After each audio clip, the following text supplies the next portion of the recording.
Hija Najatu Mohammed, who is a former director in Tinubu's presidential campaign council and a former member of the Police Service Commission, alleged that Tinubu had sidelined the North in favor of running an organization which is largely centered around the Southwest. And she made this known while speaking on a pap show, which is hosted by Hadizat in Abuja. Najatu, who currently chairs the Northern Star Foundation, a non-governmental organization dedicated to empowering youths in northern Nigeria, was said to have explained that she accepted her role in the campaign not out of genuine political conviction, but due to the repeated pleas that were made to her.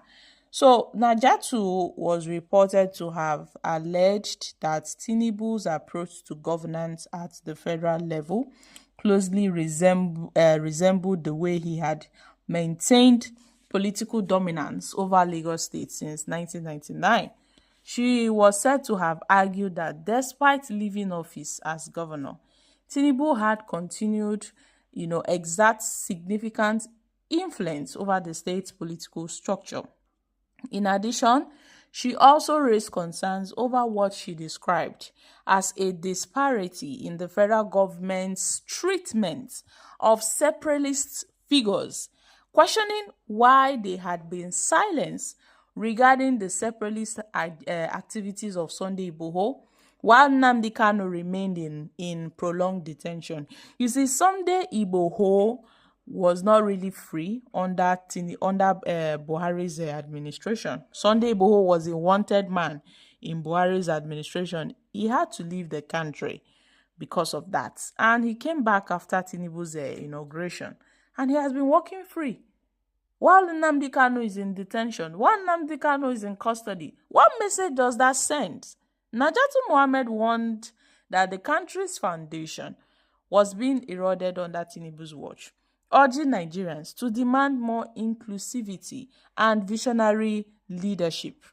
Governance should be about the welfare and security of all Nigerians, not a few. Sadly, that is not what we are seeing today.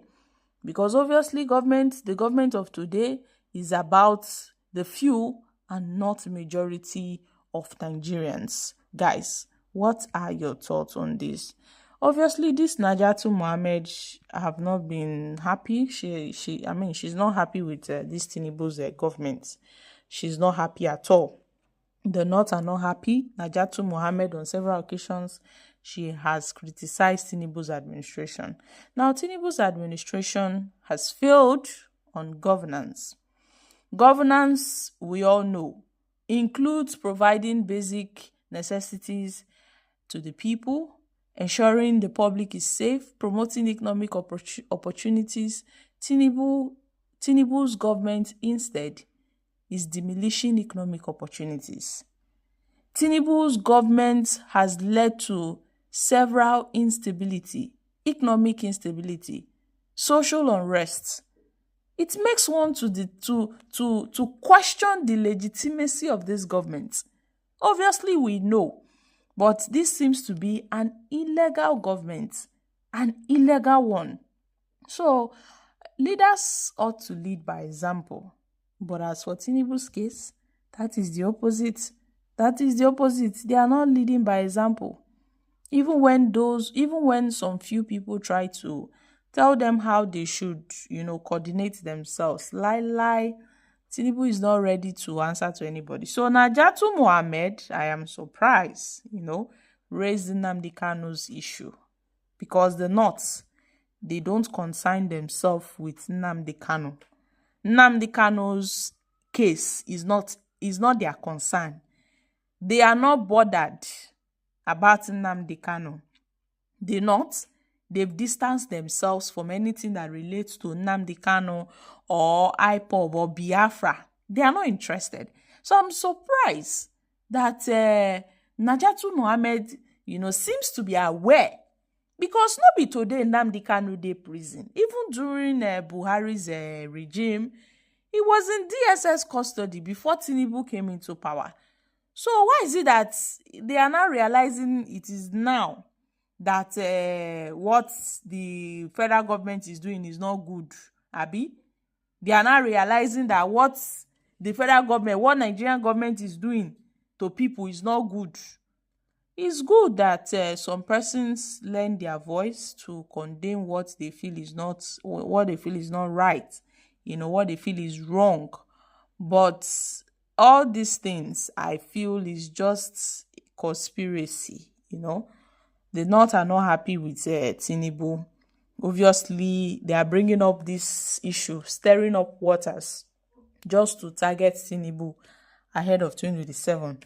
So this is a matter of political conspiracy, political tackling, not because she truly believes Nnamdi Kanu has been wronged in all way, not because she truly believes Nnamdi Kanu has been wronged, that the injustice meted on Nnamdi Kanu, is way beyond anything that anyone can ever imagine. No, but I feel this is coming from a place of, well, we have to tackle Tinubu from all sides. And they are now using all these things as, as a key player to tackle Tinubu ahead of 2027. Sunday Igboho, we all know the charges against him have been cleared. He's not a free man. Other agitators, the only agitator that is in prison currently, that is in DSS custody, is Nnamdi Kanu. Nnamdi Kanu. And people, not everyone is talking about Nnamdi Kanu, Even this Tinubu's government, get one day where Tinubu don't just say, okay, let us look into this Nnamdi Kanu's case. Let's call Southeast leaders so we can hear from them. We can know what they want concerning Nnamdi Kanu. Tinubu has the power to do so, but he doesn't want to do so. He has his own reasons, obviously. But condemning Tinubu now, while not condemning Buhari when he was doing the same thing, is somehow now. It is somehow, Buhari did the same thing when he was in power. Buhari, the same thing that Tinubu is doing now. Now, wetin Buhari don't do before. Just that Tinubu come be times 5 of the old team, of the old Baba team where Buhari do. Now be Tinubu on so. And so it just be. So my country people, make una come chook mouth for this matter.